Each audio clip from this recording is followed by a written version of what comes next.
I think we're original and our longevity helps. We work really hard to partner with our customers because each of their needs are different. Again, we're quite often seen as a resource, and I think that helps propel us and differentiates us sometimes from some of the others. And the fact that we try to stay ahead of some of the trends or what might be coming down the pipeline.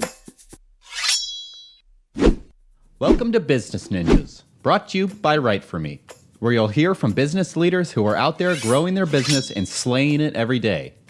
Learn from the masters. Let's get started.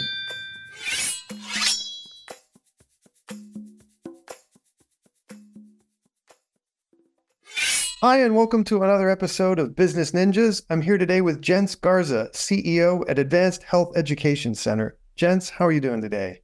Great. Thank you for having me. My distinct pleasure. I appreciate you spending some time with us on Business Ninjas.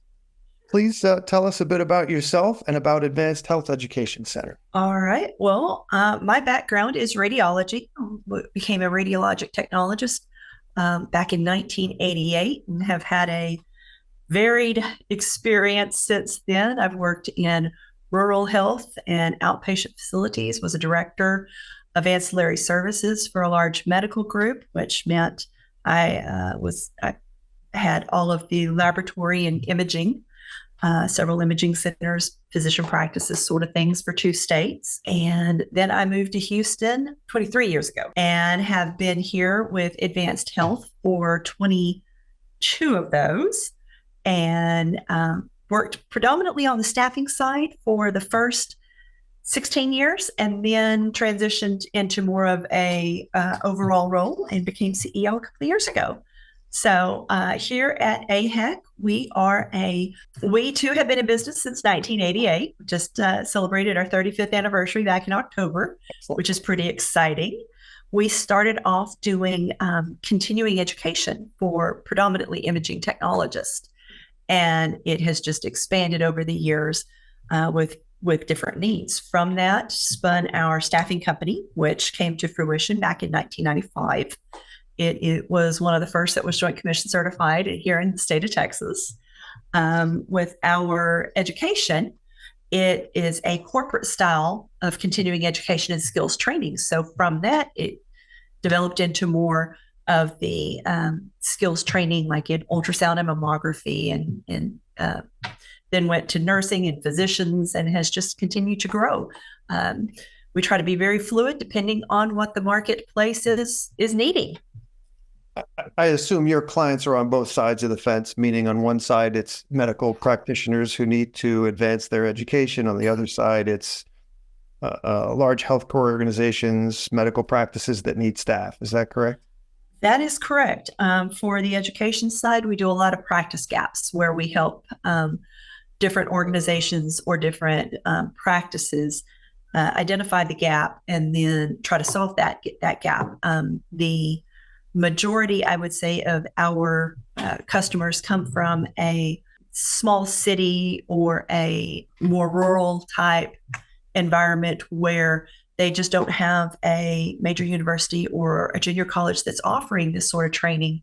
Then with our staffing company, it is both. It's inpatient, outpatient, large health systems, various government health systems, correctional medicine. It's a wide spectrum. And is this all limited to the state of Texas? Oh, no, sir. We've gone to or had attendees for our education. I think it's from 46 or 48 different countries. Oh. And we have staffed in all 50 states in the U.S. So excellent. I assume there are all sorts of compliance and governance rules that are slightly different in every one of those locations. There is, which is why we do a lot of consulting as well, particularly in mammography, or if someone is struggling with an accreditation issue or an accreditation violation. So yes, sir, we often are seen as a resource for those organizations. They call up and say, hey, how do I fix this? And can you help? And other than filling in those educational gaps and elevating people's skill set, what are the most common problems you're solving for clients? Well, the past few years has been workforce management with our staffing company. That's huge. If you talk to any healthcare leader, I think that would probably be in their top three, headaches and heartaches. The other would be the consulting with the accreditation. I think that's, no matter if it's a large facility, small facility, we're seeing a lot of that. I know there have been tremendous staffing shortages and problems in the context of, let's say, nursing staff. Have there been issues in terms of radiology since COVID began? Absolutely. Considering radiology, when you think of healthcare, you have your physicians and your nurses, and then the next largest group is imaging. And as the ERs got busier during COVID, part of different modalities continue to increase. I saw one study that showed CT went up 24% in just a matter of a couple of years. I would assume a lot of that had to do with COVID, but it is still very, very busy. Gotcha. Well, again, in the early days of COVID, they were talking about sort of random clotting. So if that's going on, you really need to take a look inside to see where and what quickly. So that makes sense in terms of those stats. I assume there's competition in your space. What differentiates you in the market? What makes, I'll say AHEC. I wasn't going to call you that, but. No, that's what we go by. What makes us different? I think we're original. And our longevity helps. We work really hard to partner with our customers because each of their needs are different. Again, we're quite often seen as a resource, and I think that helps propel us and differentiates us sometimes from some of the others. And the fact that we try to stay ahead of some of the trends or what might be coming down the pipeline, whether it is a state regulation. For example, in Texas, last session, they passed a law requiring facilities that they've got at least one RN to come up with a safety plan. So being ahead of things like that and trying to monitor what's going on in the healthcare field and doing so in a reasonable and definitely ethical manner has always been our driving force. Our founder really has always stressed that. Like I said, we were one of the first to become Joint Commission certified for our staffing company. We try to stay involved with professional organizations as well. Circle back to COVID again for a minute. Obviously, there were challenges and opportunities to grow a business like yours in COVID. Tell me a little bit about the COVID years. It depended on the side of the side, what we call the side of the hall. We have our own building here in Houston. Mm-hmm. And so staffing has part of the building and education has the other part.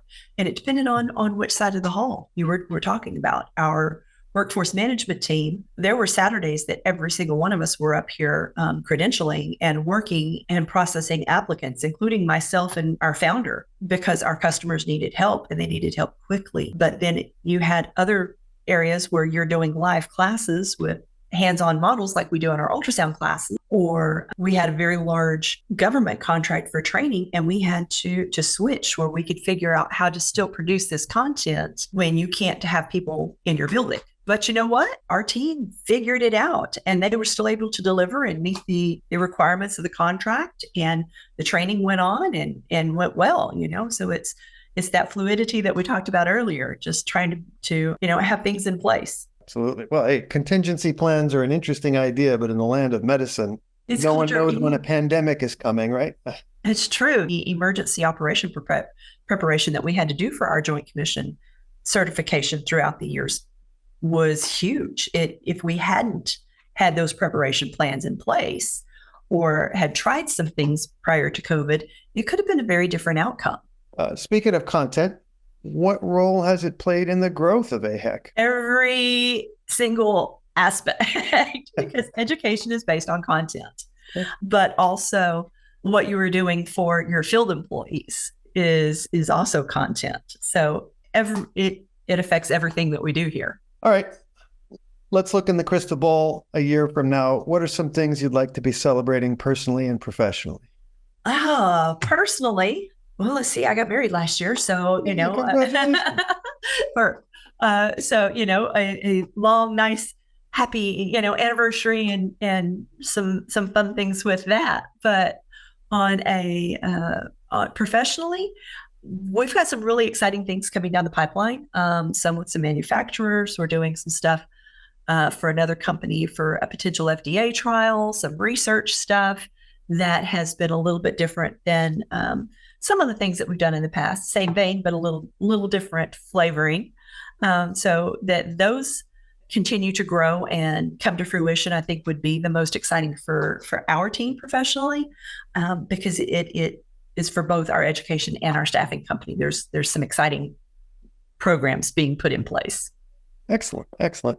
Please tell us, what is your URL? Where can people find Advanced Health Education Center? And what social media outlets are you using as well? Well, my marketing team will be very happy that you asked that. Our main website is www.aheconline.com, which stands for Advanced Health Education Center. And then the staffing is www.medrelief, MEDRELIEF, as in Frank.com. And we are on all of the big social media, including, Facebook, LinkedIn, Instagram, TikTok, YouTube. You can hear our podcast, read our white papers. We have our blogs. All of that is available just by going to aheconline.com. Excellent. Jence Garza of Advanced Health Education Center, thank you for spending some time with us on Business Ninjas. All the best to you and yours, and continued success at AHEC. Well, thank you. Thank you for having me. I appreciate it today. My pleasure. Be well.